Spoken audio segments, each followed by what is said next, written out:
erkak kishiga onasidan keyin eng mehribon inson bu qiz bo'ladi. Qizi bor akalar shuni payqaysizlarmi? Onadan keyin erkak zotiga eng mehribon, kuyinadigan inson bu qiz bo'ladi.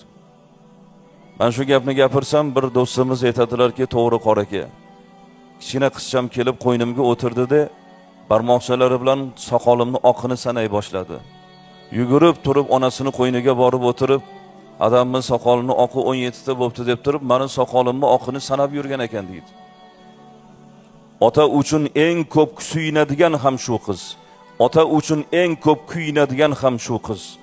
Uzatgan qiz, otam, onam nima yeyotgan ekan deb turib, ovqat oldida o'tirsa, xayoliga birinchi otasi keladi, onasi keladi.